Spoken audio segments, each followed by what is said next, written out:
E após o indulto do presidente Jair Bolsonaro, o deputado federal Daniel Silveira diz agora que poderá se candidatar ao Senado. Vamos agora conversar mais uma vez com a repórter Paola Cuenca, ao vivo de Brasília, que vai detalhar essa informação para a gente. Com você, Paola. Pois é, dentro do PTB, o Partido Trabalhista Brasileiro, que é o partido ao qual Daniel Silveira é filiado, existe uma compreensão de que ele saiu fortalecido depois da condenação pelo Supremo Tribunal Federal a respeito do deputado federal ter cometido os crimes de impedir o livre exercício dos poderes e também por graves ofensas e ameaças feitas contra os ministros da Suprema Corte. Com essa visão fortalecida da imagem de Daniel Silveira, então existe essa expectativa de que ele pudesse se candidatar ao Senado Federal nas eleições que acontecem em outubro de 2022. Mas aí a gente tem dois cenários que precisam ser analisados. Por mais que o presidente Jair Bolsonaro tenha concedido uma graça a Daniel Silveira, fazendo com que a pena estabelecida pelo Supremo, de mais de 8 anos de reclusão, ficasse excluída, também a multa foi excluída e as decisões a respeito dos direitos políticos de Daniel Silveira, ainda assim, por conta da lei da ficha limpa, aquela lei ainda lá que foi sancionada ainda por volta de 2014, essa lei estabelece que quando alguém foi condenado por um crime, por uma decisão colegiada, ou seja, por um grupo de pessoas, o que classifica os ministros da Suprema Corte, então essa pessoa fica inelegível. E seria nesse entendimento, então, que Daniel Silveira não poderia se candidatar a uma vaga no Senado ou para qualquer outro tipo de cargo público nas eleições que acontecem em outubro deste ano. Além disso, um outro cenário, por mais que já exista essa dificuldade de possibilidade de inelegibilidade de Daniel Silveira por conta da lei da ficha limpa, também existe o ponto de que Daniel Silveira, que é um grande aliado do presidente da República Jair Bolsonaro, se ele disputar uma vaga no Senado pelo estado do Rio de Janeiro, ele estaria competindo diretamente com Romário, que vai tentar a reeleição ao Senado e é do Partido Liberal, partido ao qual está afiliado o presidente da República Jair Bolsonaro. Aí a gente fica sem saber se Bolsonaro apoiaria a candidatura de Daniel Silveira ao Senado Federal, se também outros aliados de Bolsonaro fariam esse mesmo movimento ou como toda essa situação ficaria desenhada até outubro deste ano. Por mais que existam cenários incertos, dentro do PTB existe esse movimento assim, de possibilidade de levar Daniel Silveira a sair da Câmara dos Deputados e ir para o Senado Federal no próximo ano. Pois é, o futuro político de Daniel Silveira em destaque com a Paola Cuenca, que volta daqui a pouco no Jornal da Manhã e também na programação da Jovem Pan News. Seguimos com análise, seguimos com opinião. Cris Grêmio, gostaria de escutá-la. Você entende que toda essa exposição que teve Daniel Silveira o credencia para conseguir uma vaga no Senado Federal? Seria muito otimismo em apostar Daniel Silveira como um senador eleito pelo estado do Rio de Janeiro? Olha, Daniel, não acho não, viu? O nome dele está na crista da onda há meses.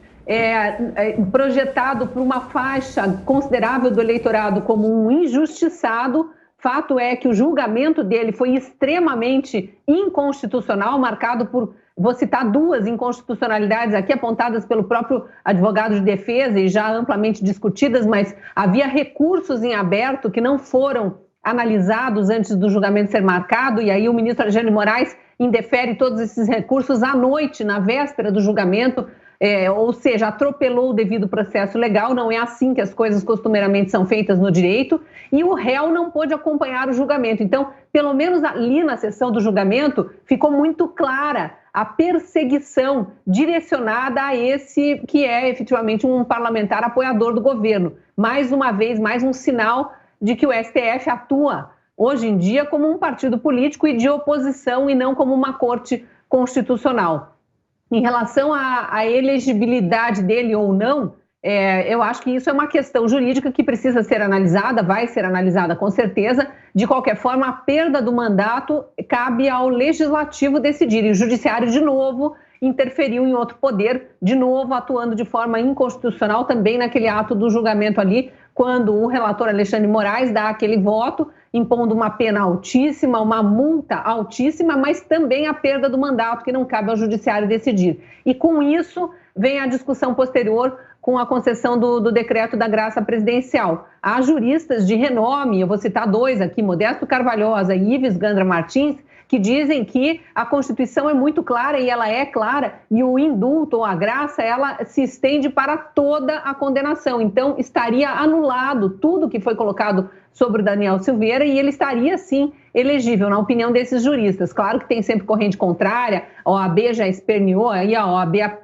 é completamente partidarizada, ideologizada, deu um parecer aí de um conselho que não tem valor jurídico nenhum, é só para fazer barulho, mas dizendo que até a graça presidencial é inconstitucional. Então, essa discussão ainda vai durar um tempo. O deputado Daniel Silveira tem tempo também para decidir se vai sair candidato ou não e deve estar se movimentando.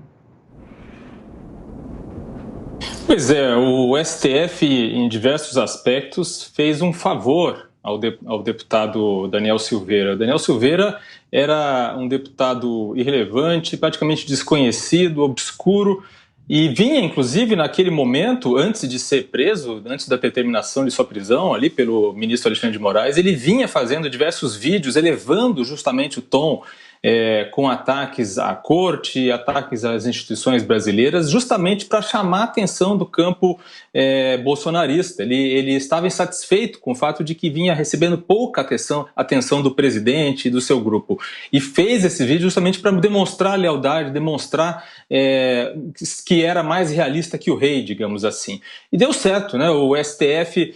naquela decisão de Moraes em que determinou uma prisão por ato de ofício, sem haver uma provocação, com outras questões ali, técnicas bastante questionáveis, como retroativo, né, a questão do crime continuado, pelo fato de os vídeos estarem no ar e que, portanto, isso configuraria flagrante, o que também foi questionado por diversos especialistas. E, por fim, uma condenação excessiva, com vários anos de prisão, mais anos de prisão do que uma pessoa que comete homicídio comum acaba recebendo.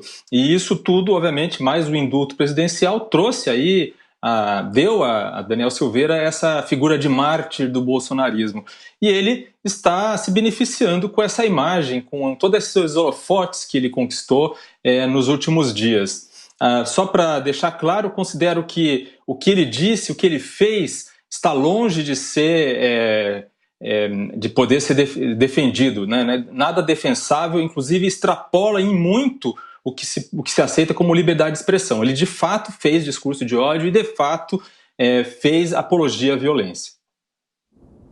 Veja, os discursos do Daniel Silveira, as falas em que pese, como disse o Diogo, os excessos cometidos, estão muito longe de colocar em risco a democracia brasileira.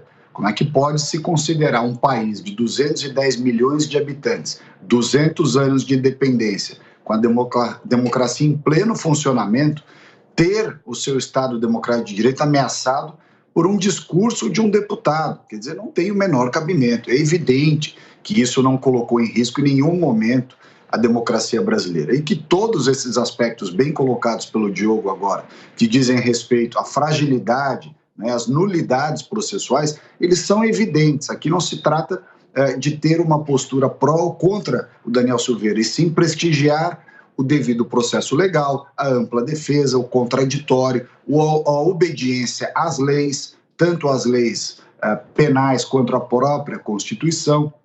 Então, o que acabou acontecendo é que o Daniel Silveira personificou a perseguição contra um deputado federal. Pelo fato de que ele falou coisas que não deveria? Sim, falou coisas que não deveria. Mas isso, como eu disse já, estão muito longe de configurarem a tal ameaça propagada ao sistema democrático, né? O Daniel Silveira foi colocado nessa situação como uma espécie de punição exemplar. Só que, neste aspecto, a sociedade brasileira, a coisa ficou tão evidente, a perseguição ao Daniel Silveira, que a sociedade brasileira percebeu. E isso, nós estamos falando de pessoas que transcendem a seara bolsonarista. Pessoas que nem sequer são bolsonaristas, mas que se indignaram com tamanha perseguição e injustiça contra uma única pessoa.